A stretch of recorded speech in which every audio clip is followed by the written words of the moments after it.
Her message arrived at 1:14 a.m. A single line. Cold, careless, almost proud. My boss paid for my hotel. I owe him a fun night. I read it twice. Then a third time. My pulse didn't spike. My chest didn't seize. Just a slow, deliberate stillness crept through me, like winter stepping into a warm room. She thought she sent it to him, and instead sent it to me. The room around me blurred, but not from shock. It was focus. A narrowing of the world into a single point of truth I had tried to ignore for months. I stared at the screen until the letters felt carved into my skull. Then I put the phone down, quietly, like laying a flower on a grave. Outside my hotel window, Manhattan glowed like a city that never apologized. People laughed, lived, lied. I sat in the dark, listening to the hum of the air conditioner and the faint cracking inside me. The next morning, I was already at her hotel before she woke. I stood beside the man's wife and the HR director, waiting. When she opened the door in nothing but a robe, her smile died first. Then her color. Then her excuses. I didn't speak. Not yet. Silence is the only language betrayal understands. The truth didn't hit me with a scream. It whispered. For months. Late meetings. Locked phones. Sudden trips she forgot to mention. Perfume that wasn't hers. Perfume that wasn't mine to question anymore. Still, I kept telling myself it was stress. Work. Fatigue. The decay that marriages eventually learn to live with. But the message, that was a confession without the courtesy of remorse. Even then, a part of me hesitated. A foolish, dying part that still remembered our early days when she laughed without looking over her shoulder, when my name meant something to her. But memories don't stop betrayal. They only cushion its landing. Her boss's wife stood beside me in the hotel hallway, arms crossed, breathing through controlled fury. HR clutched a sealed envelope, formal complaints, violations, consequences. I felt nothing. Just an expanding emptiness where love used to be stored. When the door opened, she froze. Her robe slipped slightly.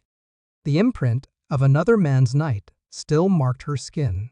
She whispered my name like it might save her. It didn't.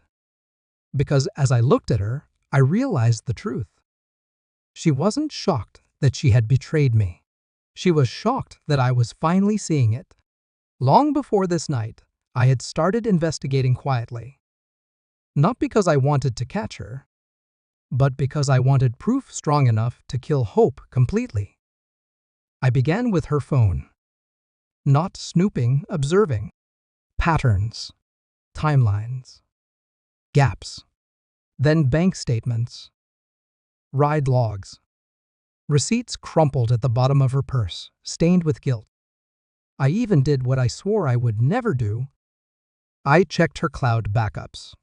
The photos weren't explicit, but they didn't need to be.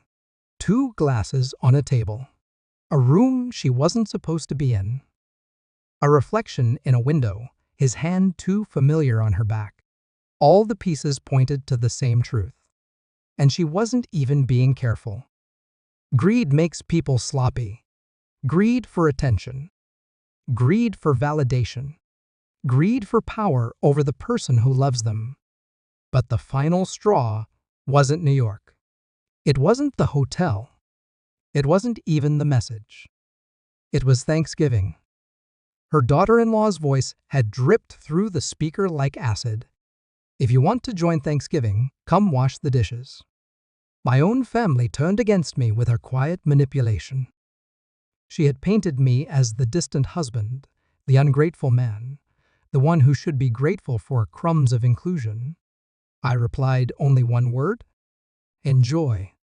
Then I boarded a plane to Switzerland, my villa, my land, my peace.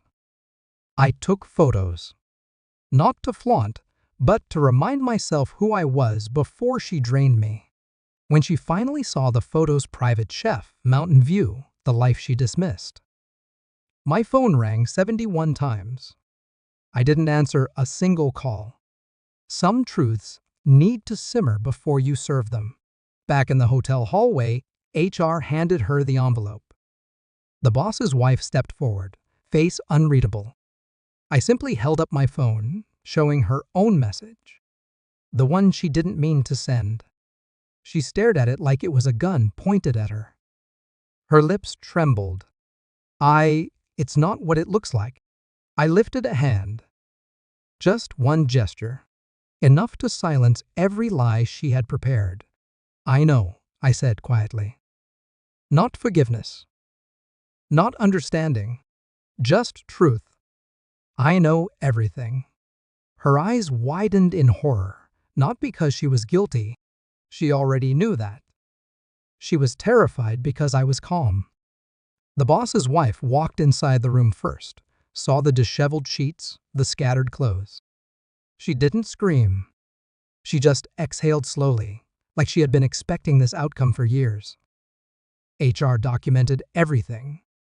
Professional, detached, almost clinical. But I watched my wife.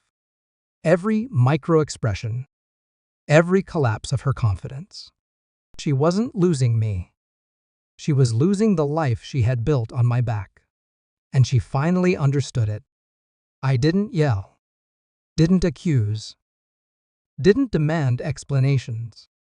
I simply opened my wallet, removed one key, and placed it on the table beside the bed. The key to the Switzerland villa.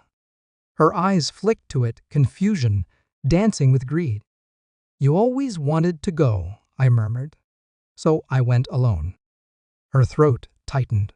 She remembered the photos, the life she thought she could control. Who was there with you? She whispered. I looked her dead in the eyes. No one. And that scared you more than anything. Because she knew the truth. A man who learns he enjoys solitude is a man she can no longer manipulate. I leaned closer.